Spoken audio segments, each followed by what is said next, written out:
Hi guys, this is Hari Kurup. I am a lecturer at one of the most popular colleges in Mumbai. I've started this channel called the Indian Formula to discuss a lot of interesting things related to education, related to students, parents and teachers. We were discussing homeschooling.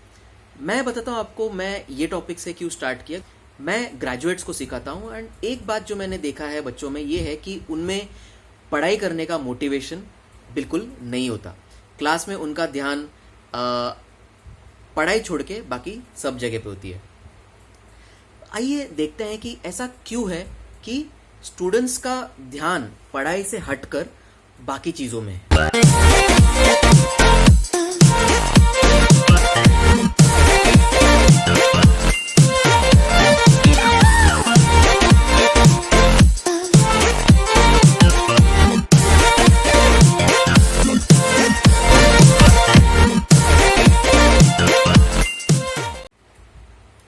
Hi guys, this is Hari Kurup. I've started this channel called Indian Formula to discuss a lot of interesting concepts related to students, teachers, parents, and I am going to discuss a lot of interesting things with you guys in my forthcoming videos. आज का topic जो मैं discuss करने वाला हूँ it is called modern education system. Modern education system India में काफ़ी debate में आ चुका है. Modern education system in India काफ़ी डिबेटेबल है about the value of it. काफ़ी लोग ऐसे बोलेंगे कि Indian education system is good, it is worthwhile, and आपको एक इक्वल नंबर ऑफ ऐसा भी ओपिनियंस मिलेगा, ऐसा भी व्यूज मिलेंगे जिसमें से आपको बताया जाएगा कि Indian education system is not so strong. Okay, तो आइए चल के देखते हैं कि क्या ऐसा प्रॉब्लम्स है इंडियन एजुकेशन सिस्टम में. हम डिस्कस कर रहे थे मॉडर्न इंडियन एजुकेशन सिस्टम जो दिया गया है हमें ब्रिटिशर्स के द्वारा.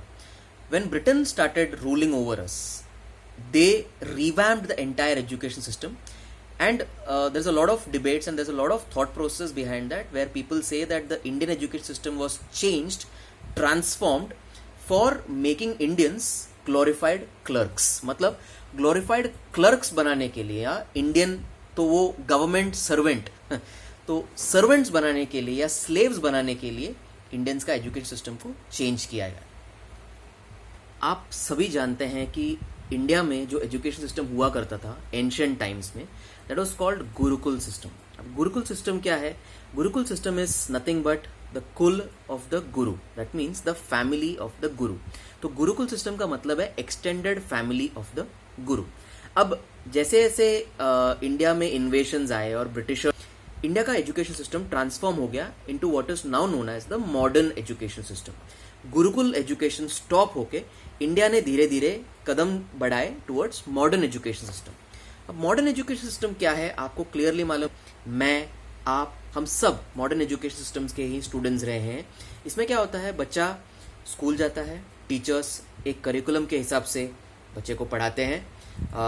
At the end of the term एक एग्ज़ाम होता है. बच्चा पूरा टर्म, पूरे साल जो याद कर चुका है, बाय हार्ट कर चुका है, वो याद करके एग्ज़ाम में जाता है एंड एग्ज़ाम में जाके वो एग्ज़ाम लिखता है. अगले ही दिन वो टॉपिक्स भूल जाता है. This is the modern education system. अब काफ़ी डिबेट्स ऐसे हुए हैं जिसमें काफ़ी लोग बोले हैं कि इंडियन एजुकेशन सिस्टम काफ़ी अच्छा है, बेहतर है. ऐसे भी आपको डिबेट्स मिलेंगे, ऐसे भी आपको ओपिनियंस मिलेंगे जिसमें ये बोलेंगे कि India's education system is not at all good. दुनिया का अगर सबसे बेस्ट एजुकेशन सिस्टम अगर आप देखेंगे तो रैंकिंग में सबसे आगे आपको, सबसे टॉप पे, नंबर 1 पे आपको मिलेगा फिनलैंड एजुकेशन सिस्टम. फिनलैंड ऐसा क्या करता है जिससे फिनलैंड के बच्चे काफ़ी बेहतर तरीके से पढ़ाई करते हैं? Why is Finland education system known as the best education system in the world? ऐसा क्या है जो फिनलैंड से इंडिया सीख सकता है? मैं ये नहीं बोल रहा हूँ कि इंडियन मॉडर्न एजुकेशन सिस्टम या Indian education system is completely worthless. मैं ये बोल रहा हूँ कि काफ़ी स्कोप फॉर इम्प्रूवमेंट है. और मैं ये इसलिए बोल रहा हूँ क्योंकि being a college professor I see that there is a lot of students who come to college, they are not at all motivated to study. हम कॉलेज में क्लास लेते हैं, लेक्चर लेते हैं एंड मेरे साथ मेरे बहुत सारे फ्रेटर्निटी के जो टीचर्स हैं, स्टूडेंट्स हैं, अदर स्टूडेंट्स हैं, ये बोलेंगे कि बच्चों का इंटरेस्ट लेवल नहीं होता क्लास में. द रीज़न बीइंग ये करिकुलम बेस्ड एजुकेशन है. बच्चा क्लास में अटेंडेंस के लिए आता है, ना कि करिकुलम के लिए आता है, एंड ये हार्श ट्रुथ है.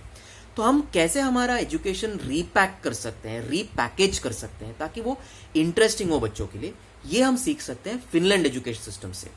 फिनलैंड एजुकेशन सिस्टम का अगर मैं बात करूं आपसे, तो आप देखेंगे कि फिनलैंड एजुकेशन सिस्टम सबसे पहला, सबसे बेस्ट रूल उनका वो है कि नो होमवर्क रूल। दोस्तों, फिनलैंड में कोई होमवर्क नहीं दिया जाता है।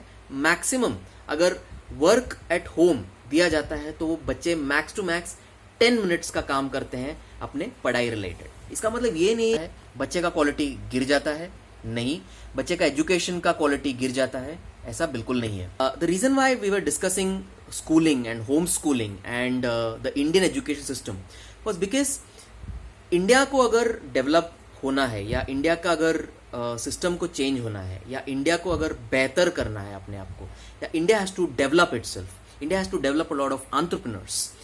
One of the best things that you need to do is change the education system.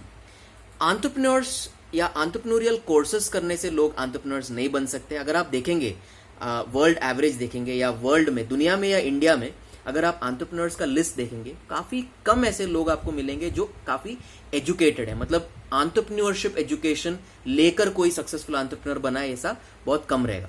जो भी सक्सेसफुल एंटरप्रेन्योर्स बने हैं वो अंदर से अपने मेहनत करके, अपने खुद के लर्निंग से एंटरप्रेन्योर्स बने हैं। And this is something that is very very important that every educator, student, parent and the education system should be aware of.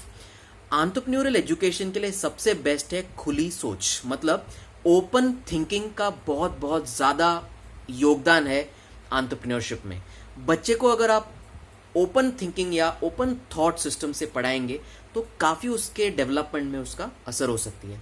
You can do marvels with an open thinking process ingrained right from the young age in a child. मतलब उसको rote learning नहीं करा रहे, you are not rote learning the, or you're not making the child rote learn, you are making the child focus on open thinking, मतलब the why, the how, the when, the where, बच्चा ये सब questions करेगा, तब जाके उसका पढ़ाई बेहतर होगा। If you want to be entrepreneurs, if you want your child to be an entrepreneur, if you want more and more entrepreneurs in the society, give them the autonomy of thought, मतलब सोचने का या thought process का freedom दीजिए, उसको autonomy दीजिए। If you like this video, do hit the like button, do subscribe to my channel, do share my channel, and in the comment section, do write and tell me how you found the video, how you liked the video, and if are there any videos that you would want me to do, okay? And आपको क्या पसंद नहीं आया, आप ये भी बता सकते हैं।